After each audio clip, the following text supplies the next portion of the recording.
Ajit Verma mobile shop है। हाँ जगन, और हमें अपने सोर्सेज से ये भी पता चला है कि इस अजीत वर्मा का नक्सलियों से कोई कनेक्शन हो सकता है। ठीक है, मैं पता करता हूँ। वैसे जगन, हमारा मतलब गीता से है। गीता जो 19 साल पहले तुम्हारे गोंजलगढ़ से यहाँ फरीदाबाद लाई गई, और यहाँ पर गीता और उसके पति जयकिशन दोनों का मर्डर हो चुका है। ये गीता दहिया गोंजलगढ़ से थी, इसके अलावा कोई और डिटेल सर? नहीं, और कोई डिटेल नहीं, सिर्फ गीता दहिया की एक रिसेंट तस्वीर है, इसके अलावा और कुछ भी नहीं है। ठीक है, फोटो भेज दीजिए, हम अपनी तरफ से पूरी कोशिश करेंगे जानकारी निकलवाने की। सर, गीता दहिया के पिछले 1 महीने के फोन रिकॉर्ड्स में कोई अजीत वर्मा शो अप नहीं होता है, और ना ही कोई छत्तीसगढ़ का दूसरा नंबर।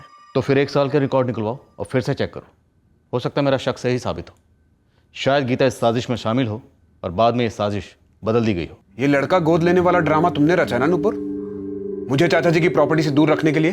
क्या पापा ने कोई वसीयत बनाई थी? तुझे क्यों पता करना है? तुझे चाचा जी एक पैसा नहीं देने वाले थे, तू अच्छी तरह जानती है ये बात। वो तो आपका सपना है ना आनंद भैया, लेकिन हकीकत समझ लीजिए, अब तो पापा रहे नहीं, इसलिए उनकी सारी प्रॉपर्टी मेरे नाम पर होगी और आपको केवल वही टुकड़े मिलेंगे जो मैं आपके मुंह पे फेंकूंगी, समझे?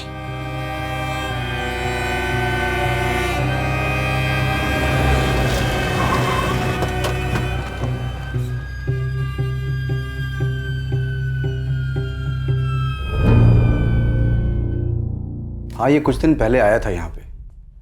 ये 2 मोबाइल्स लेकर? जी, मैंने उससे बोला भी था कि बहुत पुराने मॉडल के हैं, इसके तो खरीदार मिलना भी मुश्किल होगा मुझे, मगर जो उसको रेट बोला था वो मंजूर नहीं था, निकल गया बिना बेचे। इस घनश्याम साहू को तुम कितनी अच्छी तरह से जानते हो? टैक्सी चलाता है, बस इतना ही जानता हूँ। अजीत वर्मा जी, कभी गीता जी ने इस नाम का कोई जिक्र किया? गीता जी के गांव गोंजलगढ़ का रहने वाला ही अजीत वर्मा। गीता ने तो कभी इस बारे में जिक्र ही नहीं किया, और ना ही कभी उसने अपने मायके के बारे में बात की, ना अच्छी ना बुरी। कभी उन्होंने अपने पति के बारे में कोई बात की, अच्छी या बुरी? जी नहीं। जैसे नूपुर को शिकायत थी अपने करोड़पति पिता से कि उन्होंने उसे कुछ नहीं दिया, क्या पता ऐसी शिकायत गीता जी को अपने पति से कि इतना करोड़पति आदमी, घर का सारा काम उन्हें करना पड़ता है, कोई ऐशो आराम नहीं। हाँ, हो सकता है, और किसको नहीं होगा भला। पर कभी भी हमने गीता को महंगी साड़ी पहने या महंगे गहने पहने हुए नहीं देखा। हमेशा से उसका कान गला सुना सुना ही रहता था, वही 2 जोड़े कपड़े, पर कभी भी उसने इस बारे में शिकायत तक नहीं की। पर जयकिशन जी ने कौन सी लाट साहब वाली जिंदगी जी? बसों में सफर करते थे, छोटी चीज खरीदनी हो तो उसका भी मोल भाव करते थे। ये आनंद दहिया, इसका बेटा मोहित, इसके बारे में आप लोगों ने कभी कुछ सुना? नमस्ते राम राम वाली पहचान है, और कुछ खास नहीं। मैंने अपने चाचा जी के खाते से गबन किया है, ये कह रहे हैं आप? ऐसा आप कह रहे हैं, मैंने तो सिर्फ जयकिशन जी और गीता जी के बैंक के डिटेल्स मांगे, अकाउंट्स, लॉकर। वैसे आप इतना हड़बड़ा क्यों रहे हैं? मैं क्यों हड़बड़ाने लगा? मुझे तो बस इस बात का ताज्जुब हो रहा है कि नुपुर आप लोगों को मेरे खिलाफ भड़का रही है और आप बस भड़के जा रहे हो। जब हम भड़केंगे तब आपको खुद ब खुद पता चल जाएगा, क्योंकि तब ये बातें फ़ोन पर कतई नहीं होंगी। दरअसल तब बातें होंगी ही नहीं। मुझे ऐसा क्यों लग रहा है कि आप मुझे धमका रहे हैं? और मुझे लग रहा है कि चोर की दाढ़ी में तिनका फंसा है। ये बैंक खाते के डिटेल्स, ये प्रॉपर्टी के कागजात और किराए के खाते, सब कुछ है। जो 12 लाख रुपए कम है, अगर उसके अलावा 1 पैसा भी यहां से वहां नजर आ जाए तो फांसी पर चढ़ा दीजिएगा मुझे। और वसीयत कहाँ है? मैं आपसे पहले ही बता चुका हूं कि वसीयत नहीं है। चाचा जी मुझसे बिना पूछे एक एफडी तो बनवाते नहीं थे, वसीयत क्या बनाते? और एक बात और बता दूं, ये जो बच्चा गोद लेने का ड्रामा हो रहा है ना, ये सब मन गढ़ंत है, ये नुपुर की रची हुई चाल है। आनंद, हमें पता है क्या लगता है? मुझे पता है आप लोगों को लगता है कि चाचा चाची का कत्ल मैंने ही किया है और मैंने ही 12 लाख रुपए चुराए। नहीं, बल्कि हमें लगता है कि तुमने और नुपुर दोनों ने मिलकर कोई साजिश रची है, और तुम्हारी इस साजिश में छत्तीसगढ़ के गोंजलगढ़ का कोई अजीत वर्मा भी शामिल था। शायद गीता दहिया भी शामिल थी, और निशाना थे तुम्हारे चाचा जयकिशन दहिया, जो किसी पर भरोसा नहीं करते थे, किसी को अपनी प्रॉपर्टी सूंघने तक नहीं देते थे। इसलिए तुमने और नुपुर दोनों ने सोचा क्यों ना प्रॉपर्टी आधी आधी बांट लें। इसलिए जयकिशन जी के साथ साथ गीता जी को भी रास्ते से हटा दिया गया। इससे बड़ी बकवास मैंने आज तक नहीं सुनी अपनी जिंदगी में। और हम हर रोज सुनते हैं और देखते भी हैं, सांप और नेवले को हाथ मिलाते हुए। आनंद दहिया, पैसे में बड़ी ताकत होती है, पैसा बड़ों बड़ों को लालची बना देता है। तुम लोग जितने भी हो ना, सर से लेकर पांव तक लालच में धंसे हुए हो। मेरी ईमानदारी का ये फल मिलेगा, कभी सोचा नहीं था मैंने। ए आनंद, ये जो तेरी ईमानदारी की सीढ़ी है ना, उसे जाकर कहीं और बजाना। ये बात छुपी नहीं थी कि जय किशन जी नूपुर से खफा थे, और ये बात भी काफ़ी जाहिर थी कि जय किशन जी तुझसे भी कोई बहुत ज़्यादा खुश नहीं थे। तू उनकी प्रॉपर्टी का बहुत ज़्यादा फायदा उठा रहा था, और ये जो तेरा ईमानदारी का नाटक है ना, अब उसका पर्दाफाश हो चुका है आनंद।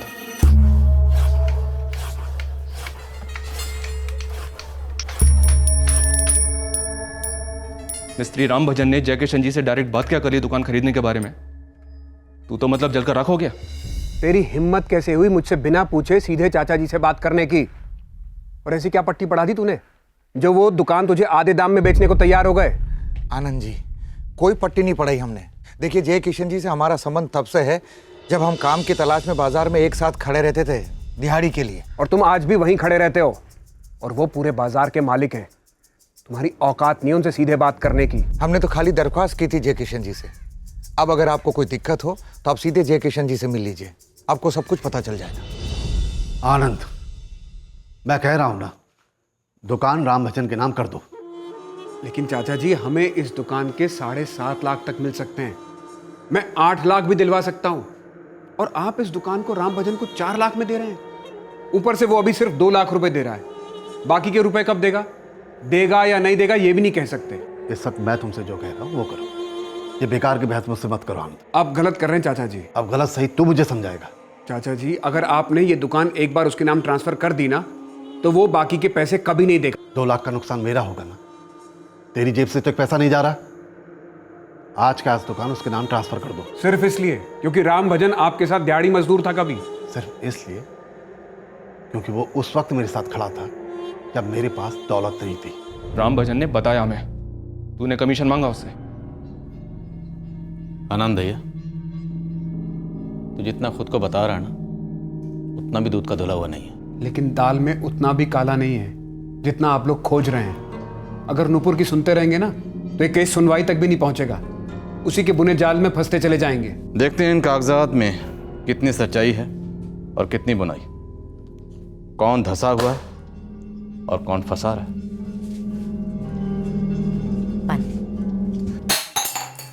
सगा भतीजा हूं उनका, खून हूं उनका।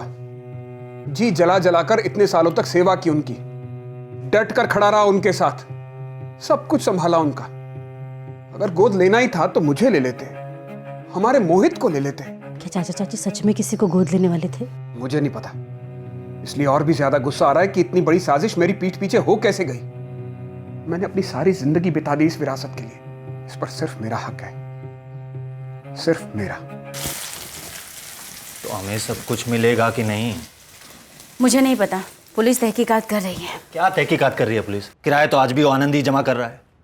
मैं कह रहा हूँ ये पुलिस के हाथ गर्म करके सारा केस ठंडा कर देगा। तो मुझे तो लेने के देने पड़ गए ना कमल। पहले सब कहते थे कि भाई को खा गई, अब कहते हैं कि बाप और सौतेली माँ को खा गए। दुनिया की सबसे बुरी औरत बना के रख दिया मुझे दुनिया वालों ने। यार ये दुनिया वालों की ऐसी की तैसी यार।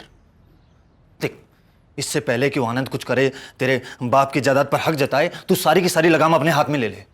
इस दौलत को हासिल करने का सपना हमने कब से देखा है नूपुर? सपना? सपना था ये श्राप जो हमने खुद को दिया है कमल। एक के बाद एक बुरा ही होता आया है। क्या ये सब ऐसे होना जरूरी था? एक मिनट, ये तेरा रोना धोना बंद कर, बस बंद कर। तो एक बार ना बस पैसे आ जाने थे, गरम गरम करारे करारे नोट, फिर देख तो अपनी जिंदगी की सूरत कैसे बदलेगी। ये सारा पैसा जो साला यूं ही पड़ा था, किसी काम का नहीं था, हमारे काम आएगा। एक अच्छा घर होगा, अच्छी जिंदगी होगी, अच्छा रहन सहन होगा, खाना पीना होगा। इस आराम की जिंदगी और हमारे बीच कोई भी नहीं आ सकता, और कोई कुछ नहीं कर सकता नूपुर।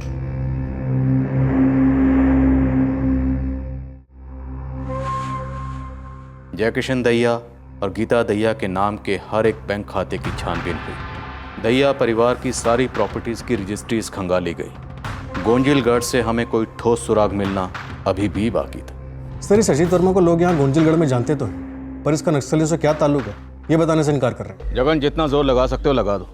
सिर्फ यही एक एंगल है जो हमें इस केस में ब्रेक थ्रू दिला सकता है। गीता दहिया के बारे में कोई खबर? सर, गीता दहिया ने 19 साल पहले अपना गाँव छोड़ा था, उसके बाद एक बार भी नहीं लौटी। अब या तो यहाँ लोगों को वाकई में कुछ याद नहीं, या फिर जानबूझकर कुछ छुपा रहे। हमने गीता दहिया के 1 साल पहले के कॉल रिकॉर्ड्स मंगवाए। जब तक कॉल रिकॉर्ड्स आते हैं तुम लोग घुस जाओ, गोंजिलगढ़ के अंदर तक घुस जाओ। हमें गहरा शक है कि विक्टिम नंबर 2 गीता दहिया इस साजिश की रचनाकार हो सकती है। अब ये कितना सच है ये हमें अजीत वर्मा ही बता सकते हैं। किसी भी कोने से कोई भी ऐसी खबर नहीं आ रही थी जो हमें अंदेशा दे सके कि 15 सितंबर की दोपहर को जय किशन और गीता दहिया के घर में कौन आया था।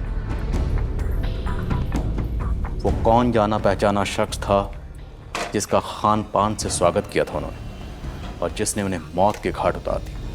और अब हमारे सामने आने वाली थी एक और विचित्र बौखलाने वाली हकीकत। सर, हमने क्राइम सीन और जय किशन दहिया की डेड बॉडी के ऊपर से मिले हुए सारे फिंगरप्रिंट्स को मैच किए हैं। एक सेट ऑफ फिंगरप्रिंट्स मिले हैं जो दोनों जगह सेम हैं और ये किसी मेल के हैं। हमारे किसी भी सस्पेक्ट के फिंगरप्रिंट से मैच करते हैं? सर, आपने हमें आनंद दहिया, उसके बेटे मोहित दहिया और नुपुर के पति कमल हुडा के फिंगरप्रिंट्स भेजे थे, लेकिन ये फिंगरप्रिंट्स इन तीनों में से किसी से मैच नहीं करते हैं। तो फिर कौन हो सकता है रजत?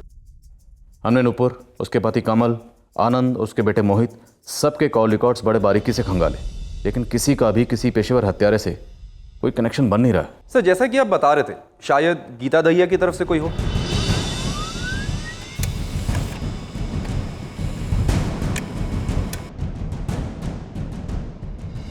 सर, ये दोनों पार्टी आनंद और नुपुर पे हमारी चील जैसी नज़र है, पर दोनों घरों में एक ही रोना है सर कि जायदाद अगले को ना मिले। और कत्ल की साजिश का कोई जिक्र नहीं हुआ कि किसी जान पहचान वाले को भेजा हो या जान पहचान करवाई हो जय किशन और गीता से कुछ दिन पहले से? नहीं मालिक, ऐसा कुछ भी नहीं। और वो पियक्कड़ कमल भी शराब के नशे में आकर ऐसा कुछ भी नहीं कहा हो जिससे हमें शक हो सके। इस जय किशन के कई फ्लैट्स और दुकानें हैं किराए पर। पता कर हाल ही में कौन सा किराएदार 15 सितंबर से कुछ दिन पहले या बाद में घर छोड़कर गायब हुआ है। हो सकता है कि आनंद ने किसी किराएदार से ये काम करवाया हो। उसे कहा होगा 12 लाख की रकम गायब कर देना, सुपारी की रकम। अब किराएदार होगा तो मकान मालिक उसे जानता भी होगा, इसलिए घर के अंदर आने दिया होगा।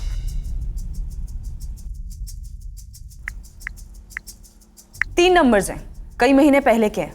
मुझे इन तीनों नंबर के रिकॉर्ड्स और कस्टमर की एक एक डिटेल चाहिए आज ही। मैं आपको तीनों नंबर्स अभी के अभी मैसेज कर दूँ।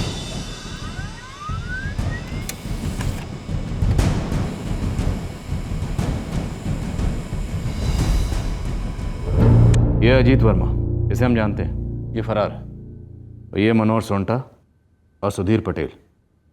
और सर, इन तीनों का एड्रेस गौंजिलगढ़ का है।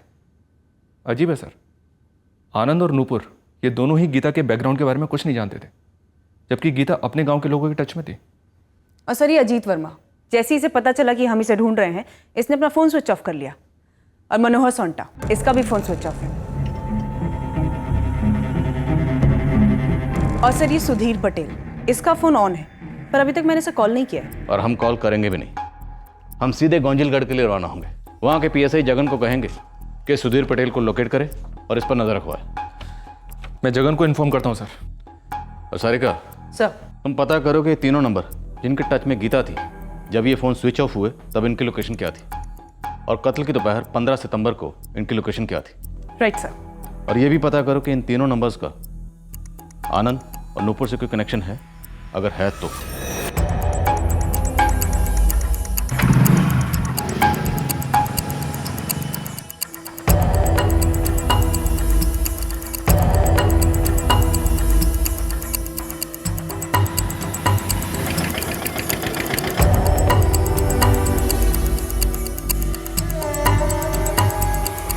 बिल बुक देना। जी sir.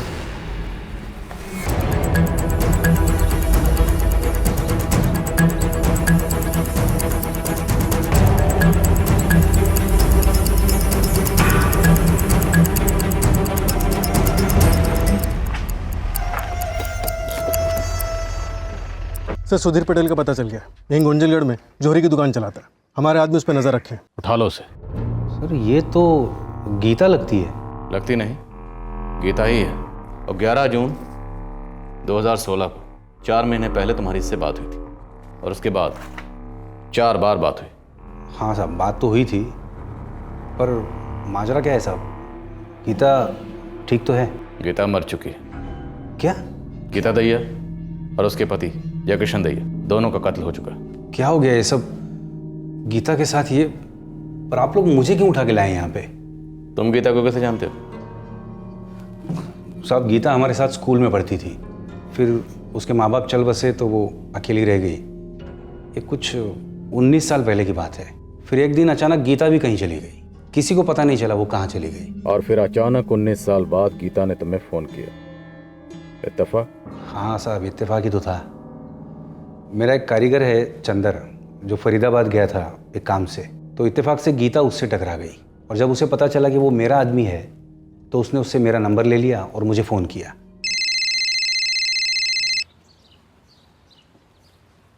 Hello hello, Sudhir Patel? हाँ सुधीर बोल रहा हूँ।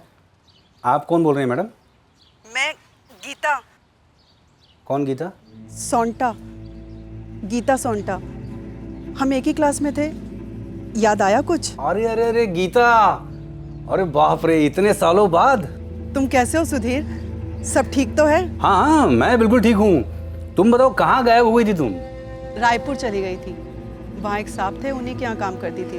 बस वही अपने साथ मुझे फरीदाबाद ले आए। बहुत लंबी कहानी है, बताऊंगी कभी। पिछले 19 सालों से फरीदाबाद में ही हूँ, यहाँ मेरी शादी हो गई थी। फरीदाबाद? वहाँ पे तो मेरा कारीगर गया हुआ है काम से। तुम्हारे कारीगर से ही तो तुम्हारा नंबर मिला। वो बाजार में किसी से बात कर रहा था, उसने गोंजिलगढ़ का नाम दिया। मैंने जैसे ही अपने गांव का नाम सुना, तुरंत उससे बात की, तो उससे पता चला वो तो तुम्हारे वहाँ काम करता है। मैंने उससे तुम्हारा नंबर लिया और तुरंत फ़ोन घुमा दिया। इतने सालों बाद अपने गांव के किसी से बात कर रही हूँ। सुधीर, मनोहर और अजीत कैसे हैं? गांव में ही हैं या? हाँ सब यही हैं। दोनों का नंबर दो ना मुझे। फिर उसके बाद 2-3 बार मेरी बात हुई थी गीता से। मैंने एक ही बार कॉल किया था, वो मनोहर और अजीत का नंबर देने के लिए। ये मनोहर सोंटा गीता का दूर का रिश्तेदार है, आप कज़िन कह सकते हैं उसे। और अजीत वर्मा हमारे साथ स्कूल में था, हम सब दोस्त थे। ये अजीत वर्मा, ये गीता का नाम सुन के ही गायब हो गया और मनोहर सोंटा ने अपना फ़ोन स्विच ऑफ करके रखा। क्यों? मैं क्या जानूँ साहब। वैसे मनोहर मुझे दिखा था साहब 2 हफ्ते पहले मार्केट में, मेरी बात भी हुई थी उससे। और अजीत से? क्या अजीत की तरह तू भी मिला नक्सलियों के साथ? छोटा मोटा व्यापारी हूँ मालिक। देखिए झूठ नहीं बोलूँगा, हर व्यापारी की तरह मैं भी हफ्ता भरता हूँ नक्सलियों को। आप जानते हैं क्या कैसे होता है, पर इससे आगे मेरा उनसे कोई संबंध नहीं है। ये अजीत वर्मा और मनोहर सोंटा ये गए थे फरीदाबाद? इतना पता है, मनोहर गया था गीता से मिलने। उसके बाद अगस्त में उसकी बेटी की शादी हुई, बहुत धूमधाम से की थी उसने अपनी बेटी की शादी। 2 सेट जेवरात बनवाए थे उसने मेरे यहाँ से।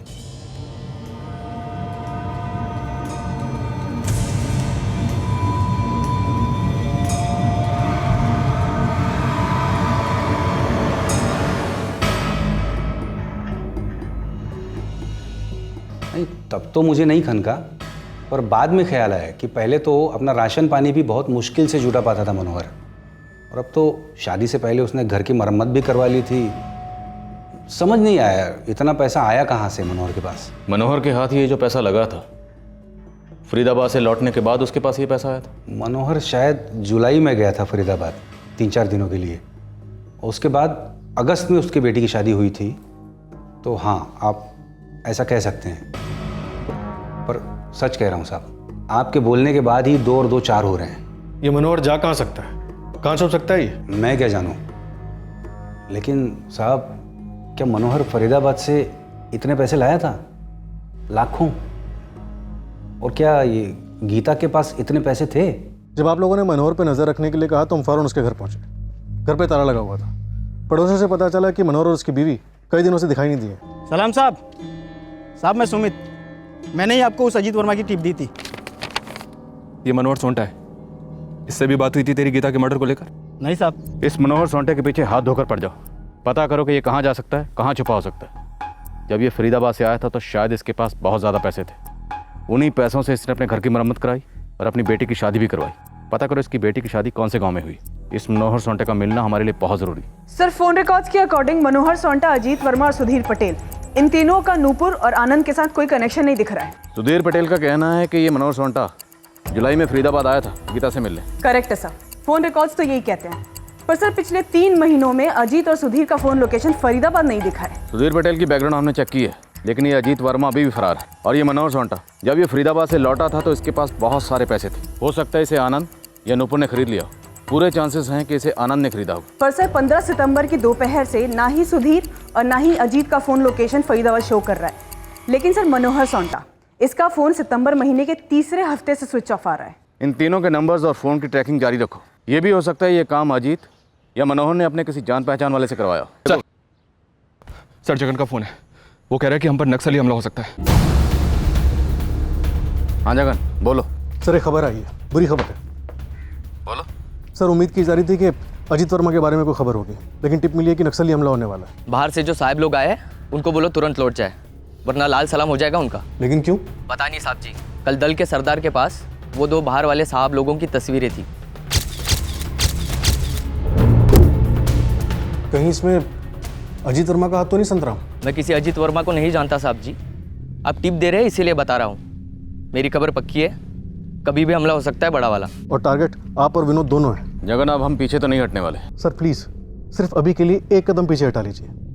सर जब तक आपके पास फोर्स पहुंचेगी देर हो सकती है, वक्त सही नहीं इसलिए कह रहा हूँ। सिर्फ अभी के लिए आप प्लीज़ वापस लौट जाइए। हम वापस नहीं जाएंगे, तुम एक टीम तुरंत भेजो। एक तीर से 2 निशाने लगेंगे, ये नकली टोली भी मिलेगी और ये अजीत वर्मा भी। सर इतना आसान नहीं है। अजीत वर्मा इस अटैक के पीछे है या नहीं ये बात अभी कंफर्म नहीं है, और इस अटैक के नतीजे काफ़ी घातक हो सकते हैं। प्लीज़ मेरी सिचुएशन समझिए। मैं आपसे वादा करता हूँ आपको अजीत और मनोहर दोनों ला कर दूंगा। सर एक कवर टीम भेज रहा हूँ, आप प्लीज़ वापस लौट जाइए। सर हमारा यहाँ रुककर नक्सलियों का सामना करना बनता तो है, लेकिन हमारा ऐसा करना जगन की पोजीशन के लिए खतरा हो सकता है।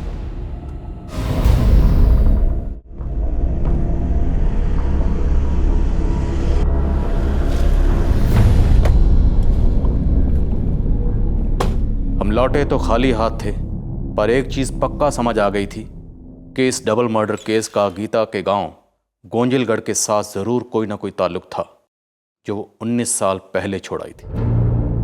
मनोहर सोंटा, अजीत वर्मा और सुधीर पटेल, इन तीनों के बारे में मैंने नूपुर और आनंद से पूछा। सर साफ साफ मना कर दिया, नहीं जानते। और वैसे भी हाँ तो वो करेंगे नहीं। और जिस तरीके से हम पर अटैक प्लान हुआ उससे तो लगता है कि अजीत वर्मा जरूर शामिल है, और इस वक्त ये मनोहर भी गायब है। सर केस का क्रैक तो अभी भी बहुत दूर है, लेकिन हम लौट कर उसी रास्ते पर आ गए जहाँ से हमने शुरुआत की थी, प्रॉपर्टी। अब ये कातिल हमें बता सकता है कि सुपारी किसने दी और साजिश किसने रची, नूपुर ने, आनंद ने या गीता ने, या फिर ये तीनों शामिल थे और ऐन मौके पर गीता के साथ धोखा हुआ। सारिका सर, इन तीनों का फरीदाबाद में गीता के अलावा किसी और से कोई कांटेक्ट नहीं हुआ? एक कॉल है सर, मनोहर सोंटा ने किया था जुलाई में, फरीदाबाद आने से पहले। वैसे अभी ये फ़ोन स्विच ऑफ है, इसकी डिटेल्स और लोकेशन मंगवाई मैंने। हम बिल्कुल सही रास्ते पर मंजिल अभी भी काफ़ी दूर है।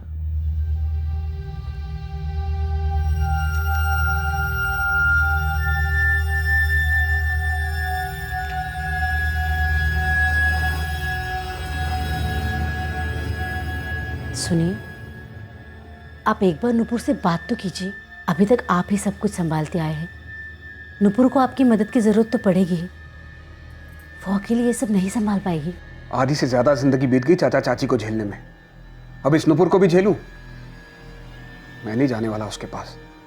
उसे आने दो कागजात मांगते हुए। इतनी आसानी से हार नहीं मानूंगा। मेरा हक है, सालों की मेहनत है, जाया तो नहीं जाने दूंगा।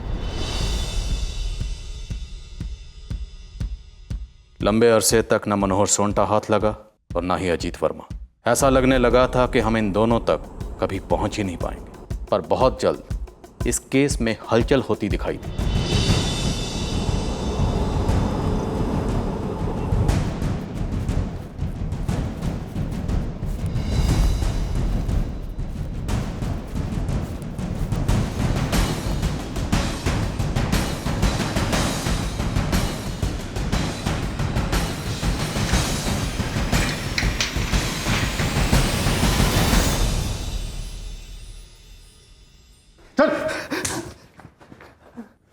अजीत, तुझे पता है तुझे ठोकना हमारे लिए कितना आसान है, ऊपर से इनाम मिलेगा वो अलग, पर तुझे जिंदा सिर्फ ये जानने के लिए रखा है कि फरीदाबाद की गीता दहिया और उसके पति जय किशन दहिया के मर्डर केस की सुपारी सिर्फ तुझे दी गई थी या फिर तुझे और मनोहर दोनों को?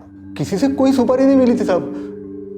मैं तो गीता से कभी मिला ही नहीं। मिला ही नहीं? साले, तुझे मार नहीं रहे इसका मतलब ये नहीं कि तुझे जिंदा रखेंगे, पूरी जिंदगी तड़पेगा वो हल करेंगे तेरा। यकीन करो साहब, सच बोल रहा हूँ। गीता को गोंजलगढ़ छोड़ने के बाद मैं उसे कभी नहीं मिला साहब। उसकी मौत की खबर तो आप लोगों से मिली है अभी। गीता से सिर्फ 2 बार फोन पे बात हुई थी साहब, सिर्फ 2 बार। जब सुधीर ने मेरा नंबर उसे दिया था तभी। 19 साल पहले काफी पसंद करता था मैं उसको। गीता, अरे कहाँ हवा हो गई थी तुम? इतने सालों बाद तुम्हारी आवाज सुन रहा हूँ। बस नसीब अजीत, पर इतने सालों में एक दिन ऐसा नहीं गुजरा जब मैंने तुम सबको याद ना किया हो। शादी हो गई तुम्हारी? एक बेटी है तुम्हारी? शादी के लालच में तो इतनी दूर आई थी यहाँ फरीदाबाद। एक बेटा भी था, सुभाष, पर अब नहीं रहा। क्या हुआ? उसे उसकी सौतेली बड़ी बहन के लालच ने मार डाला अजीत। पता नहीं मुझे आके क्या मिला। एक सुरक्षित जिंदगी के लिए मैंने बिना शादी के बच्चा करने से इनकार कर दिया। बस एक यही शर्त थी, मेरी शादी हो, परिवार हो, इसीलिए तो शादी की थी। खैर, तू ठीक तो है ना? बस गुजारा हो जाता है। कभी ऐसा लगता है जैसे सब कुछ होने के बावजूद कुछ भी नहीं है। मेरी भी हालत कुछ ऐसी ही गीता। कहने को तो एक मोबाइल की दुकान लगा रखी है, लेकिन मुनाफा ना के बराबर है। मेरी मनोहर से बात हुई थी। मैंने उससे कहा था हो सके तो मिलने फरीदाबाद आ जाना। तुम आओगे कभी? दुकान किसी के भरोसे नहीं छोड़ सकता ना, लेकिन हम बात करेंगे। ऐसे ही 2 बार बात हुई थी गीता से। फिर गीता का नाम सुनते भाग क्यों खड़ा हुआ था? वो तो मैं डर गया था साहब कि फरीदाबाद की पुलिस मुझे क्यों पूछ रही है, वो भी गीता के बारे में। गीता मर गई है तो आपसे मुझे पता चला। अभी वो आया था ना खबरी, उसको भी मैंने कुछ पूछा नहीं था। मैं डर गया था साहब, इसलिए मैं भाग गया। और भागकर तूने अपने नक्सली आकाओं से बोल दिया कि फरीदाबाद पुलिस पर धावा बोल रहे। वो तो नक्सलियों को ही लगा था कि आप लोग पूरी फौज लेके जंगल में घुसेंगे। वो भी होगा, बहुत जल्दी होगा। पर फिलहाल तो ये बता कि गीता और जय किशन डबल मर्डर केस में तेरा क्या हाथ है? सच बोला हूँ साहब, मैं कुछ नहीं जानता। एक मौका और दे रहा हूँ, सोच ले। साहब वो मनोहर गया था गीता से मिलने के लिए, वो तो उसके रिश्ते में भी लगता है। वो हम जानते हैं, आगे बोल। आने के बाद बहुत पैसा खर्च कर रहा था साहब, तो कहीं उसने तो नहीं। तो कुछ नया नहीं बोल रहा है? इससे आगे कुछ नहीं जानता साहब। विष्णु, एक एक हड्डी, एक एक पसली, प्यार से कुटना। साहब सच बोल रहा हूँ साहब, साहब यकीन करो मेरा साहब, इससे आगे कुछ नहीं जानता साहब। साहब विनोद, इस अजीत वर्मा की इतनी फील्डिंग की हमने, और जब हाथ लगा तो इसे कुछ नहीं मालूम। ऐसा कैसे हो सकता है जगन? बुलवाओ साले से। कल शाम से इसकी कुटाई हो रही है, अभी भी चल रही है। अगर ये डबल मर्डर केस में इन्वॉल्व होता तो अब तक पक्का टूट चुका होता। वैसे हम मनोहर को भी ढूंढ रहे हैं, उम्मीद करते हैं जल्दी हमारी हिरासत में होगा। फिर अंधी गली सर। अंधेरे में ही सही, पर हम आगे तो बढ़े। अभी तक हम गीता के बैकग्राउंड से यही पता लगा पा रहे थे कि गीता अपने गांव के लोगों को बहुत मिस कर रही है। पर ये केस आखिर है क्या, यहां पर हर सुराग अंधी गली में जाकर दम तोड़ रहा है। अब नए सुराग सर उठाने लगे, फरीदाबाद से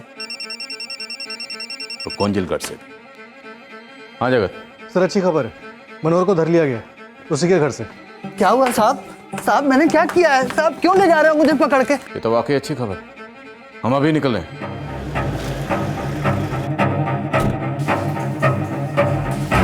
गुरप्रीत आहूजा? जी मैं ही हूँ। तो मनोहर सोंटा को कैसे जानते हो? नहीं मैडम, मैं किसी मनोहर सोंटा को नहीं जानता। तो जुलाई महीने में मनोहर सोंटे ने आपको फोन क्यों किया था? और आपका ये नंबर अभी स्विच ऑफ क्यों है? तुम्हारे ही नाम पे रजिस्टर्ड है ये नंबर? ये नंबर मेरे नाम पे खरीदा गया है, और इस सीरीज के 8-10 नंबर और खरीदे गए मेरे नाम पर मैडम ये तो मैंने अपने वर्कर्स के लिए खरीदा है। आपका कौन सा वर्कर ये नंबर यूज करता है? मैं चेक करवाता हूँ मैडम।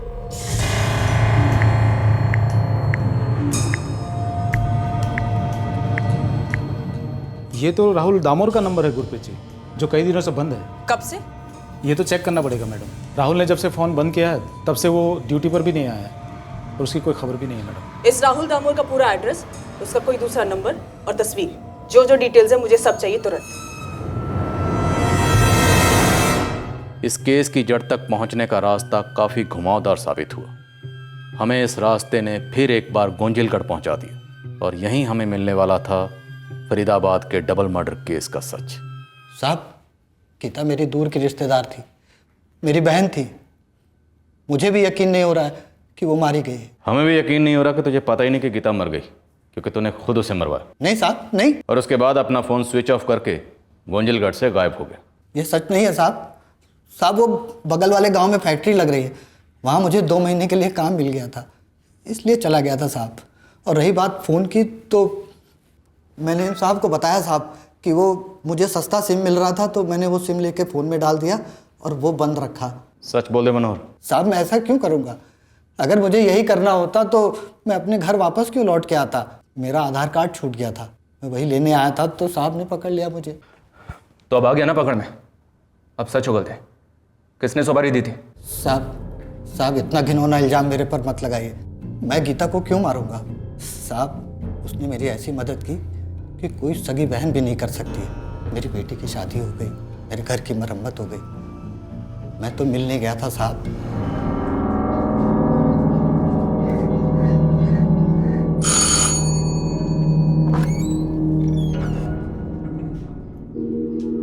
कैसे हो मनोहर भैया? अच्छा हूँ।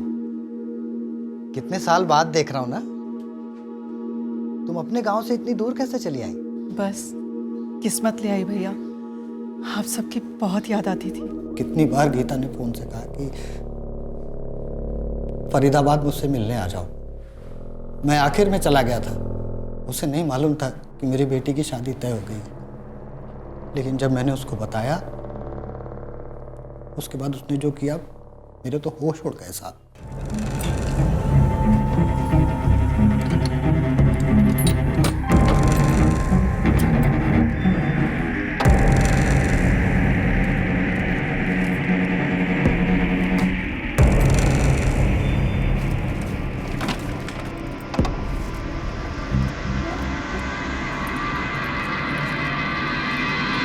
ये अपनी अंजलि की शादी के लिए। गीता, तुम्हारे पास इतने पैसे? ये कुछ नहीं है भैया, पैसे पैसे बहुत हैं, पर मेरे किसी काम के नहीं। लेकिन इतने सारे पैसे मैं कैसे ले सकता हूँ? ये अपनी अंजलि के लिए हैं। अंजलि का जो जो दिल करे उसे सब खरीद देना। बहुत धूमधाम से शादी करना उसकी। मैं इसे बैग में पैक कर देती हूँ। मुझे तो यकीन ही नहीं हो रहा है कि गीता, जो 19 साल पहले गांव छोड़ के चली गई थी, अचानक से इतनी अमीर हो गई और मेरी दिल खोल के मदद कर रही थी। मुझसे बोली कि और चाहिए तो बेझिझक मांग लेना। साहब, मैंने पूरी ज़िंदगी में इतने सारे पैसे एक साथ नहीं देखे थे। 11 लाख। कुल मिलाकर 2,12,45,000 होने चाहिए। मतलब 12 लाख रुपए कम है। गीता ने तुझे 11 लाख रुपए दिए या 12 लाख? 11 लाख साहब। साहब मैं घर जाके 5-5 बार गिना।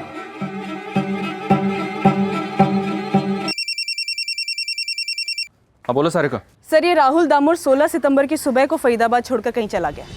उसके रूममेट से बात की तो पता चला 15 सितंबर की रात को वो कुछ 2 किलो चिकन लेके आया था और उसने सबको पार्टी दी थी। और जो सेलफोन वो यूज़ कर रहा था, उस सेलफोन की लोकेशन 15 सितंबर की दोपहर को पालमगंज सेल टावर के रेंज में थी। और सर, उसी रेंज में जय किशन दहिया का घर आता है। तब तो इसमें कोई डाउट ही नहीं सारिका, ये राहुल दामोर ही हमारा टारगेट है। कौन है ये राहुल दामोर?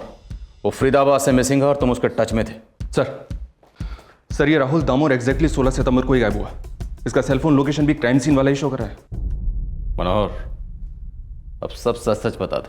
गीता और जयकिशन को मारने की सुपारी तुम्हें किसने दी थी और तुमने वो सुपारी आगे दी राहुल दामोर को? साहब, मैं राहुल दामोर को जानता हूँ। जब मैं गीता से मिलने फरीदाबाद आया था ना, तो मैं उसके कमरे पे ही रुका था। वो बुलाया तो गीता ने था, लेकिन मुझे लगा कि पता नहीं उसके हालात कैसे हैं या घर पे रुकने के लिए कहेगी या नहीं। जिस दिन तुम गीता से मिलने गए थे, इस राहुल दामोर को तुम अपने साथ लेकर गए थे? हाँ साहब, राहुल दामोर को मैं साथ ले गया था क्योंकि मैं फरीदाबाद में नया था और वो फरीदाबाद में बहुत समय से रह रहा था।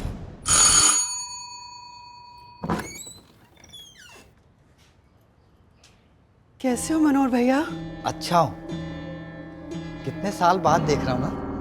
गीता, ये राहुल दामोर है। नमस्ते। मेरी घरवाली का मायका देवकुंज में है, तो राहुल दामोर वहाँ पे उसका पड़ोसी है। तो ये राहुल दामोर इस वक्त कहाँ पर है? फरीदाबाद में या देवकुंज में? साहब मुझे ये तो नहीं पता, लेकिन देवकुंज में उसका परिवार रहता है। मनोहर, जिस वक्त गीता दहिया ने तिजोरी से निकालकर तुम्हें 11 लाख रुपए दिए, क्या उस वक्त उस कमरे में राहुल दामोर भी मौजूद था? जी साहब, था।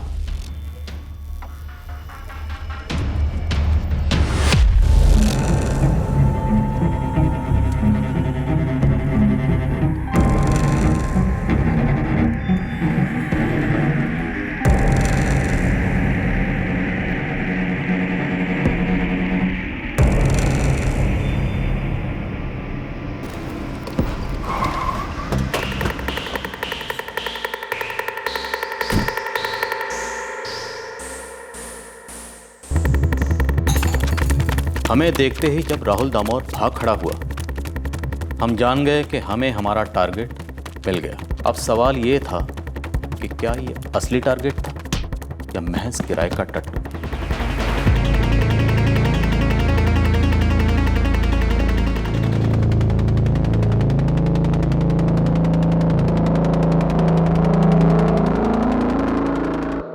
चंद मिनटों के लिए राहुल अपना गुनाह नकारता रहा, लेकिन फिर एकदम से सब कुछ उगल गया। मुझे बुरा लगा जो मैंने किया, नहीं करना चाहिए था। तुमने जो किया, क्यों किया, कैसे किया और किसके कहने पर किया? मनोहर भैया के मिलवाने के बाद मैं गीता दीदी घर अक्सर जाया करता था। वहाँ नाश्ता पानी होता और गीता दीदी मुझसे बहुत प्यार से बात करती थी। एक बात वो मुझसे बार बार पूछती थी कि क्या गांव में कोई लड़का है गोद लेने के लिए। जी हाँ, मैं हमेशा से ये कहना चाहता था कि गीता दीदी मुझे गोद ले ले, लेकिन कभी हिम्मत नहीं हो पाई। और उनकी जान लेने की हिम्मत जुटा ली तुमने? कैसी जान सर, गीता दीदी की कोई ज़िंदगी थी ही नहीं। मनोहर भैया के सामने उन्होंने खुद कहा था कि पैसे उनके किसी काम के नहीं हैं। पैसे पैसे बहुत हैं, पर मेरे किसी काम के नहीं। और मुझे सभी लोगों की तरह पैसों की बहुत ज़रूरत थी। तो उस घर में पैसे चुराने गया था? जी साहब। पराठे बना रही हूँ, खाकर जाना। जब तक खाओगे तब तक ये भी उठ जाएंगे, मिलकर ही जाना। जी दीदी।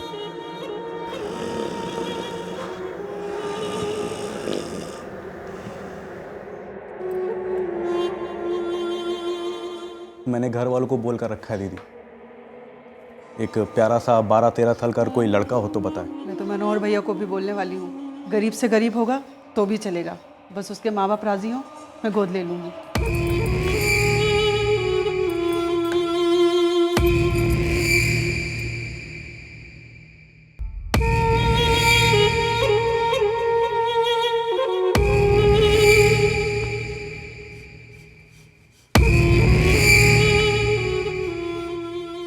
कुछ चाहिए राहुल?